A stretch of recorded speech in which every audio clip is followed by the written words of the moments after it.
네, 오늘 말씀은 확실한 말씀을 깨닫는 삶, 확실한 말씀을 깨닫는 삶이라는 제목으로 말씀을 나누겠는데요. 이렇게 제목을 잡은 것은 21절에 보면요. 내가 진리의 확실한 말씀을 깨닫게 하며 라고 이렇게 나오기 때문이에요. 그래서 또 너를 보내는 자에게 진리의 말씀으로 회답하게 하려 함이 아니냐고 나오기 때문이거든요. 그러니까 이것은 우리가 먼저 이 진리의 말씀을 확실히 깨달아야 다른 이들에게도 이 진리의 말씀을 전할 수 있다라는 것입니다. 그렇기에 이 확실한 말씀을 깨닫는 삶이 무엇인지 볼 텐데요. 첫 번째로는요.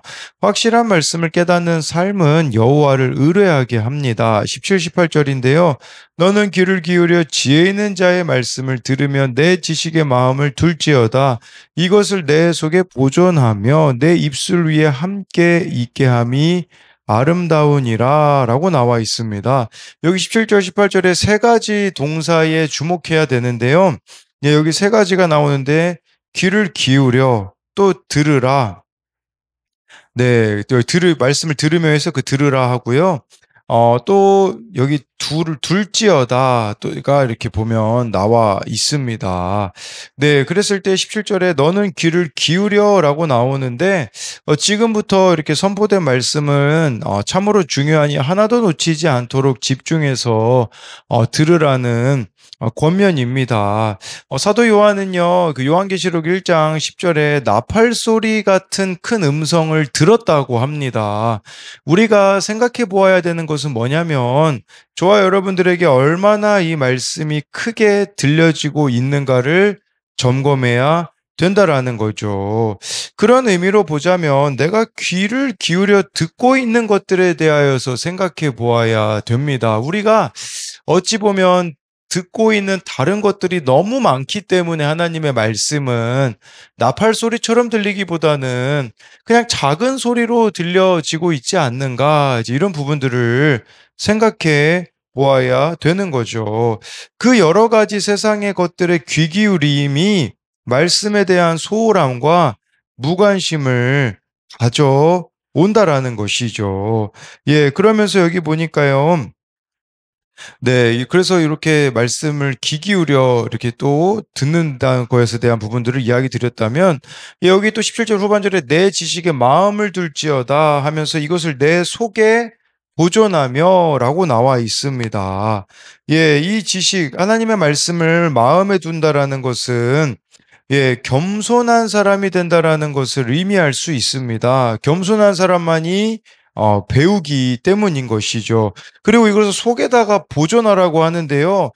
우리로 말하자면 이런 거겠죠. 이 말씀을 체질화해라, 내면화해라, 이런 의미가 될 수가 있어요. 왜냐하면 이 속이라는 단어는 사람 몸의 한 중심이고요.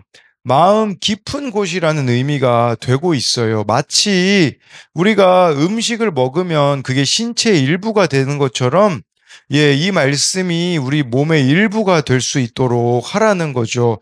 그래야지만, 그렇게 될 때에 내 입술 위에 함께 있게 함이 아름다우니라 라고 해서요. 입술 위에 함께 한다라는 게 무슨 말이겠습니까? 그냥 그 사람의 입에는요, 항상 말씀이 나오는 사람이 되는 거라고 볼 수가 있는 거겠죠. 왜냐면 항상 말씀을 듣고, 또 여기 귀 기울이고 마음에 두기 때문에 이 사람에게는 항상 말씀이 나오는 거예요. 말씀이 항상 나온다라는 게 어떤 의미가 있을까요? 팀 켈러의 오늘을 사는 잠언에 보면 그게 좀 나오길래 가지고 와봤거든요. 쉽게 나오더라고요. 이렇게 생각하시면 돼요. 하나님의 말씀을 충분히 알고 있는가?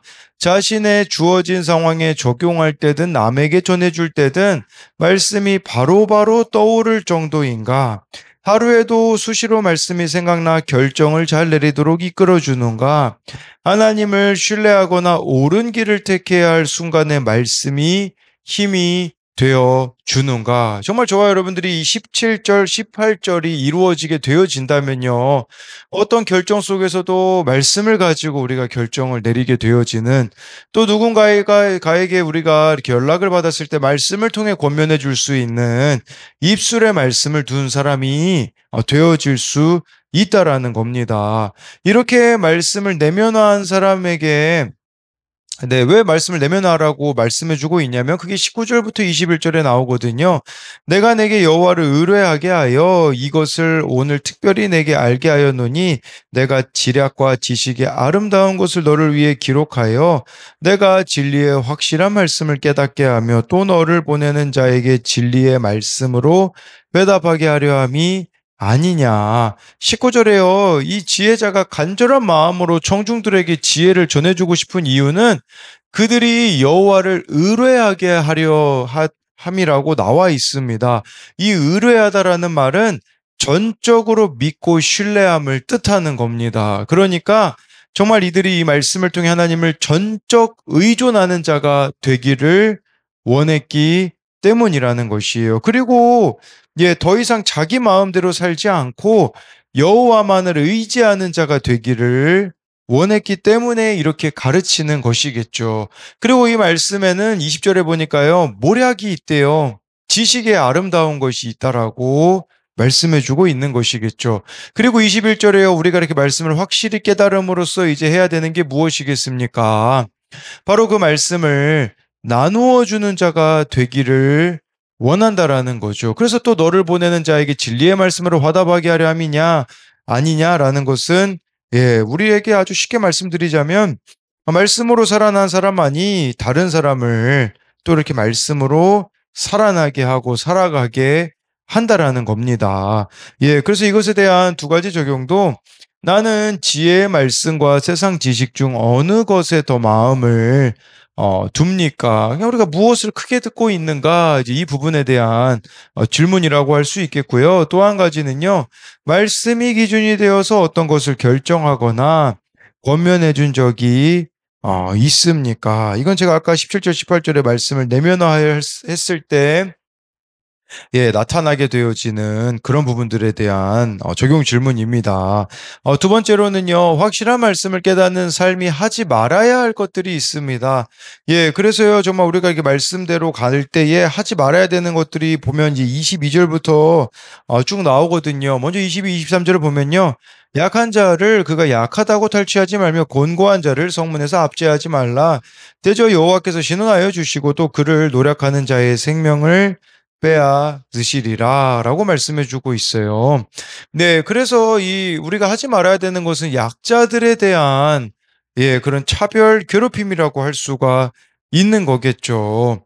그래서 이 약자들이 힘이 없다라는 이유로 이렇게 압제를 하는 경우들이 있는 거겠죠. 근데요, 중요한 것은 23절에 대저 여호와께서 신원하여 주신대요. 약한 자들의 그 울부짖음을 이렇게 신원하여 주신다라는 것은요, 약하고 곤고한 자들이 창조주 하나님께 자신들은 억울하다고 호소를 하게 되어질 것이죠. 그러면요, 그들의 그 약자들의 울부짖음을 들은 하나님은 개입하실 수밖에 없는 것입니다. 그렇게 정말 좋아요, 여러분들이 이 확실한 말씀을 깨닫는 삶이라면, 약자들에 대한, 우리들의 그런 태도가 달라져야 된다라는 것을 생각해 보아야 되는 거죠. 뭐 그런 것도 생각해 볼 수 있는 것 같습니다. 뭐냐면요, 우리 기독교만 그 차별금지법을 반대하지 않습니까? 동성애 때문에 그렇죠. 근데 여러분, 실제로 동성애자들을 돕는 사람들이 누굴까요? 뭐 동성애에 찬성한다고 말하는 사람들, 그런 기관들이 동성애자들을 도울까요? 아닙니다. 실제로 동성애자들을 돕는 사람들이 또 기독교인들이라는 것을 우리가 생각해 볼 수가 있는 거겠죠. 그래서 약자들에 대한 그런 도움, 배려에 대한 것들이 있어야 된다라는 거고요. 24, 25절은요. 노를 품는 자와 사귀지 말며 울분한 자와 동행하지 말지니 그의 행위를 본받아 내 영혼을 올무에 빠뜨릴까 두려움이니라. 우리가 피해야 되는 두 사람이 나와 있어요. 노를 품는 자, 울분하는 자가 이렇게 나와 있거든요. 왜 이들과 동행하지 말라고 했을까요? 그것은 죄의 영향력 때문입니다. 그의 행위를 25절에 본받게 되기 때문이라는 거죠. 무의식 중에 우리가 이런 것들을 답습하게 되는 거예요. 여러분들이 노를 품는 자와 사귀면요, 나도 모르게 쉽게 노를 이렇게 품게 되어지는 거죠. 울분한 자와 여러분들이 함께 한다고 생각해 보십시오. 그러면요, 그게 바로 우리들에게 이렇게 이어지게 되어질 수밖에 없는 부분들이 나와 있는 거죠. 이 노를 품은 자라는 것은요, 잠시 화를 내는 자가 아니라 항상 화가 나 있는 사람을 뜻합니다. 그러니까 언제 폭발할지 모르는 그런 걸 말하는 거겠고요. 울분이라는 것은요, 열, 진노, 독을 의미하거든요. 그러니까 간단히 말해서요, 누군가를 해하고자 이 도끼를 품은 자라고 할 수가 있죠.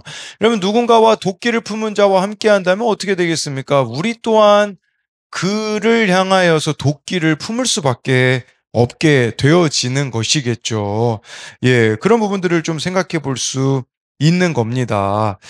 그래서 그렇다면 우리가 어떻게 이렇게 분을 내지 않고 감정을 잘 다스릴 수 있겠습니까? 정말 그것은 큐티인 본문 해설에 나와 있는 것처럼 매일 말씀 묵상으로 십자가의 주님을 바라보며 내가 죄인임을 잊지 말아야 하는 것입니다.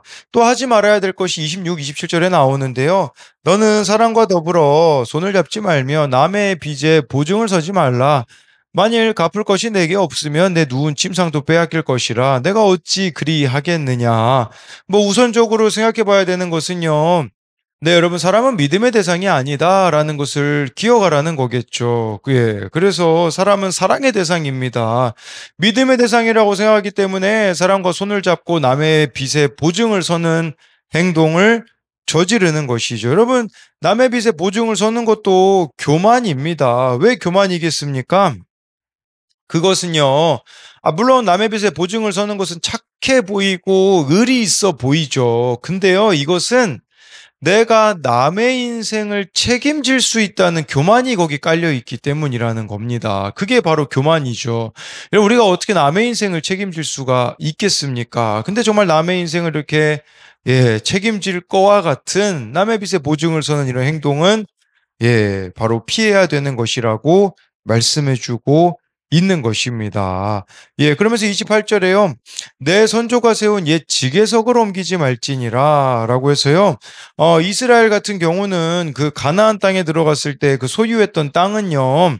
하나님이 주신 거룩한 것이었거든요. 그렇기 때문에 세대를 거듭하면서 부모들은 아들들에게 자신이 소유한 땅을 나눠주며 경계석을 세웠습니다. 근데 이 지혜 있는 자는 이 경계석, 지계석을 옮기지 말라고 하고 있는 거겠죠. 이것이 의미하는 게 뭐겠습니까? 아주 쉽게 말씀드리면요. 뭐 두 가지 정도 될 수 있는데요. 네, 그것은 욕심 부리지 말라는 겁니다. 이 왜 지계석으로 옮길까요? 욕심 때문이죠. 그러니까 조상이 정해준 땅의 경계선을 왜 위반하려고 하냐면 더 빼앗으려고 하기 때문인 것이죠. 그래서 욕심 부리지 말라는 이런 의미로 볼 때에 하나님이 우리에게 허락하신 그 영역 범위 내에서 우리가 감사하면서 살며 타인의 것을 탐내지 말라는 의미가 있는 것이에요. 또 이 지계석이 의미하는 것은 무엇이겠습니까? 이것은 하나님이 세우신 질서를 의미하거든요.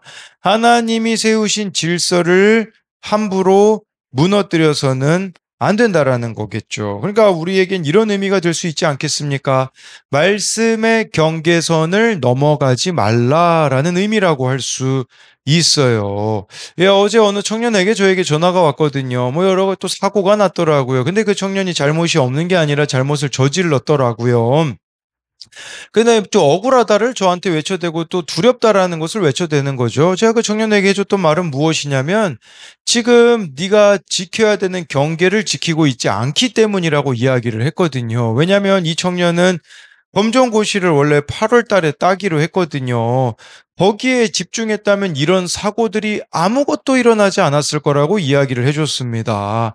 그럼 마찬가지로 우리가 지켜야 되는 그 경계선을 잘 지키며 가는 것이 지름길이라는 거, 그게 나를 보호하여 주고 지켜준다라는 것을 우리가 알았으면 좋겠습니다. 네, 마지막으로 이제 29절을 보면요. 내가 자기의 일에 능숙한 사람을 보았느냐? 이러한 사람은 왕 앞에 설 것이요. 천한 자 앞에 서지 아니하리라 라고 말씀해 주고 있어요. 이건 뭘 의미하겠습니까?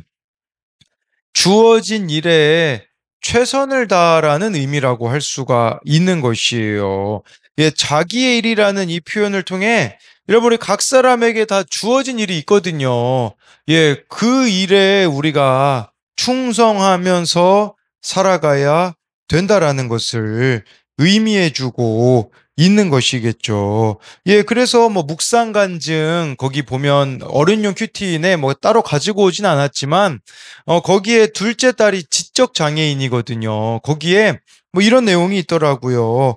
올해 21살이 된 딸은 하루 4시간씩 환경 미화원으로 일하고 있습니다. 라는 부분들을 좀 볼 때에 우리 각자가 다 할 수 있는 일들이 있거든요. 그걸 할 수 있게 해주라는 의미가 바로 29절이기 되겠고요. 한마디로 뭐 29절 이런 의미도 되지 않을까요? 다 해주려고 하지 말라라는 부분이죠. 그러니까 이 시대의 문제 중에 하나가 뭡니까? 부모가 자녀에 대해 다 해주려고 하다 보니까 자녀가 아무것도 하지 못하는 그런 모습이 되어지는 것이겠죠. 그러니까 다 해주려고 하지 말고, 예, 스스로 일할 수 있게 하라라는 거겠죠. 예, 그랬을 때 정말 그의 인생이 쓸모없는 자들의 인생과 같이 되지 않겠다라고 이렇게 29절은 우리들에게 말씀해 주고 있습니다. 그래서 이것에 대한 우리 두 가지 적용은요. 내가 만만하게 생각하는 사람은 누구입니까? 잘 다스려지지 않는 나의 감정은 무엇입니까? 예, 이것에 대해서는 뭐 22절에 그 약한 자에 대한 부분도 예, 될 수 있겠고요. 또 잘 다스려지지 않는 나의 감정은 아까 노를 품는 자와 사귀지 말고 울분한 자와 동행하지 말라는 24절에 대한 그런 부분이고요. 또 한 가지는요. 내가 신중하게 생각하지 않고 경솔히 행하다가 가족과 이웃을 힘들게 한 일은 무엇입니까? 이건 뭐 26절에 그 보증서지 말라라는 부분들에 대한 적용이라고 할 수 있습니다. 기도하겠습니다. 살아계신 하나님, 귀를 기울여 지혜 있는 자의 말씀을 들으며 마음에 이 말씀을 품기 원합니다. 정말 이 말씀이 내면화되고 체질화되어서 하나님, 정말 오늘 말씀에 나와 있는 것처럼 여호와를 늘 의뢰하는 삶이 되기 원합니다. 우리가 어떤 것을 결정 내릴 때 어떤 상황 가운데서 분별할 때에 하나님 우리의 지식으로 할 수 없는 것들 투성입니다. 그렇게 오늘 말씀에서 뭐라고 했는가라고 생각해 보며 또 말씀의 가르침에는 어떤 것인가를 우리가 생각해 봄으로써 주어진 삶 가운데에 하나하나 잘 분별하며 선택해 나갈 수 있도록 하나님 확실한 말씀을 오늘도 깨닫게 하여 주옵소서. 또 오늘 말씀에 하지 말라고 하는 것들이 참 많이 나옵니다. 약한 자와 곤고한 자를 압제하지 말고 탈취하지 말라고 하는데 얼마나 우리 눈으로는 약한 자와 곤고한 자가 무시가 됩니까? 그런데 하나님께서 그들의 울부짖음을 신원해 주시기 때문에 정말 그들을 우리가 잘 섬겨갈 수 있도록 은혜를 베풀어 주시고 하나님 오늘 삶에도 참 노를 품을 일, 울분할 일들이 있을 수 있습니다. 그러나 정말 말씀에 인도하심을 따름으로써 정말 그 품는 노를 내려놓고 울분을 내려놓을 수 있도록 함께하여 주시고 정말 선조가 세운 옛 지계석으로 옮기지 않기 원합니다. 하나님 말씀의 경계선을 넘어가지 않기 원합니다. 그리하여서 정말 하나님께서 우리들에게 원하시는 그 삶이 온전히 이루어질 수 있도록 우리 주님께서 함께하여 주실 것을 믿으며 살아계신 예수님 이름으로 기도드립니다. 아멘.